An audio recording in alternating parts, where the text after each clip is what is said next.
परिवर्तन एक दिगंबर जैन साधु का एक ऐसा करुणा का अंग है जिसके माध्यम से उन तुच्छ जीवों की रक्षा होती है जिनको दुनिया रक्षा नहीं करता।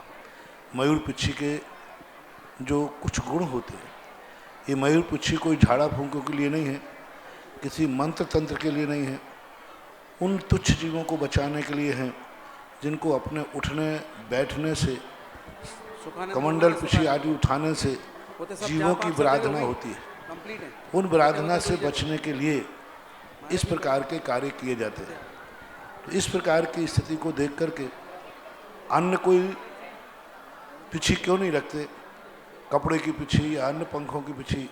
संसार के जितने भी बाल होते हैं सब बालों में कठोरता होती है। और आपने देखा होगा, आप लोगों के बाल थोड़े दिन के बाद यदि उनको साफ न किया जाए तो चिकन लग जाते हैं, उसमें जीव उत्पन्न हो जाते हैं। संसार में सभी बालों में ये दुर्गुण होता है। मात मयूर पिच्छिका के अंदर ये होता है, ये कभी भी मल ग्रहण नहीं करता। कितने भी कीचड़ में गिर जाए, कुछ भी हो जाए, जैसे सूख जाएगा आप झड़ा दोगे वो झड़ जाता है। यानी इस पिच्छी को हम साल भर में कभी धोया नहीं जाता, फिर भी इसमें चिक्कड़ नहीं लगता, इसमें जीव नहीं पड़ते। और किसी के बालों को रखा जाएगा तो फिर धोना पड़ेगा, चिक्कड़ पड़ेंगे, जीव पड़ेंगे। दूसरा गुण इसका होता है कि यह कोमल होती है। कितनी भी पिच्छी, चींटी के ऊपर भी यदि पिच्छी को रख दिया जाए तो ये कभी चींटी का विनाश नहीं करती। सभी बालों को अपनी आँखों में यदि घिसा जाए तो आँख कट जाएगी, खून आ जाएगा, छाला पड़ जाएगा। लेकिन मयूर पंख के बाल को अपनी आँख में फेरा जाए तो किंचित मात्र भी कष्ट नहीं होता, ऐसी ये मुलायम होती है। सबसे बड़ा गुण इसको होता है, ये परिग्रह को ग्रहण नहीं करती। किसी भी वस्तु को इससे संयोग करने पर यह उसको पकड़ती नहीं, छोड़ती है। ऐसे ये 5 गुण मयूर पिच्छी में पाए जाते हैं। इसलिए अनादिकाल से दिगंबर जैन मुनि मयूर पिच्छी को रखता है। अब कोई कहे कि मयूर के पंखों से हिंसा होती है, नहीं। मयूर का पंख दूध के समान होता है। जो पंख मयूर को मार के निकाला जाएगा उससे पिच्छी बनती ही नहीं, बनी नहीं पाएगी, वो पिच्छी बांधने के काम नहीं आती। वही पंख पिच्छी में काम लिया जाता है जो मयूर पक जाता है और मयूर स्वयं निकाल के फेंकता है। अपनी चोंचों से निकाल करके जो पंख फेंकते हैं उसी की पिच्छी बनती है। कौन सा पंख चोंच से निकाल के फेंका है वो पंख को देख करके पता चल जाता है।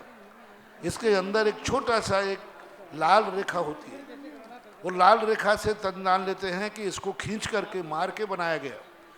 और यदि वो लाल रेखा नहीं होती है तो मयूर ने स्वयं उस पंख को नोच करके फेंका है। जैसे गाय का दूध ना निकाला जाए तो गाय को तकलीफ होती है, ऐसे ही मयूर यदि अपने पंखों को ना निकाले तो उसको बहुत तकलीफ होती है। ऐसे मयूर के कष्ट दिए बिना जो पंख वो निकाल के फेंक देता है, उन पंखों को एकत्रित करके साल भर में इन पिच्छी का परिवर्तन होता है। और साल भर जिनके माध्यम से साधु के हाथ में आप लोगों ने पिच्छी दी, ये पिच्छी आप लोगों की थी, उपकरण दान के अंतर्गत आता है। तो आपने जो उपकरण दान दिया है ये साल भर जीवों की रक्षा करेगा। और जो पिच्छी हमारे पास साल भर जीवों की रक्षा की है वह रक्षा करने वाली पिच्छी आप लोगों के परिवार में गई। आप उस पिच्छी को देखकर ये परिणाम कर सकते हैं कि साल भर में ना जाने कितने जीवों की रक्षा इस जीव पिच्छी ने की होगी, कितनों का भला किया होगा। और वो सारी एनर्जी उस पिच्छी के अंतर्गत निहित होती है। और जो कभी कभी आप लोगों को ऐसा परिणाम भी आ सकता है, आज पुरानी पिच्छी ली है, कल नई पिच्छी लेने का एकाध भाव में भाव हो जाए, जो इसलिए हम संयमधारी से पिच्छी ले लेते हैं कि आगे उसका भाव ऐसा परिवर्तन हो। बाकी कार्यक्रम, आज भगवान की दीक्षा का महोत्सव था।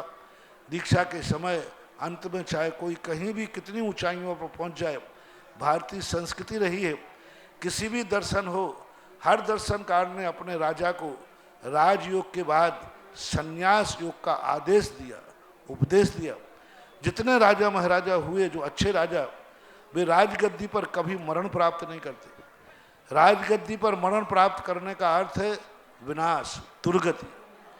इसलिए भारतीय संस्कृति के हर धर्म संप्रदाय ने कहा कि जो राजगद्दी है, राजा हैं, वे मरने के पहले संन्यास धारण करें, जिससे राजा के युग में किए हुए सारे पाप, सारी विपरीतताएं अंत में जाकर के वो संन्यास के रूप में परिवर्तित हो जाती हैं। ऋषभदेव ने आज लाखों लाखों वर्षों तक राज्य करके, प्रजा का संचालन सुखपूर्वक करके, अंत में जाकर के उन्होंने भी राजपाट को छोड़ दिया। जिस बिना नहीं जिन राज सीजे, तू रुलो जग कीच में, एक घड़ी मत विसरो करो आयु यम मुख बीच में। कुछ चले गए हैं, कुछ जा रहे हैं, कुछ जाएंगे। मरना एक नियत है, लेकिन एक मरने के पहले संन्यास का भाव आ जाना बहुत बड़ी चीज़ है। जब संन्यास को कोई जाता है तो परिवार को एक राग भाव जागता है, माता पिता को भी राग भाव जाग गया। अरे ये भाव करो कि आज बेटे ने दीक्षा ली है, मैं भी इसके साथ दीक्षा का परिणाम करूं और मैं भी एक दीक्षा का भाव लूं। जब भी कोई साधु, आपका परिवार का व्यक्ति दीक्षा लेता है तो ये भाव करना चाहिए कि धन्य है आपके दीक्षा के भाव हुए, मुझे भी ऐसी शक्ति दो कि मैं भी एक दिन दीक्षा प्राप्त करूं। माता पिताओं को जिनके पुत्र ने आज दीक्षा ली नाभिरायणम, वो भगवान बेटे के सामने, मुनिराज के सामने भाव करें कि हे बेटा, जिस प्रकार तुमने महाव्रत धारण कल्याण किया, मैं भी बहुत जल्दी तुम्हारे पथ पर चलकर यही मार्ग अपनाऊं। सबके लिए अंत में आना यहीं पड़ेगा, क्योंकि इसके बिना शांति कहीं नहीं। संसार जितना भी अपन ग्रहण करते हैं वह संतोष को प्राप्त नहीं होता, आकुलता को प्राप्त होता है। सभी लोगों के लिए मेरा आशीर्वाद।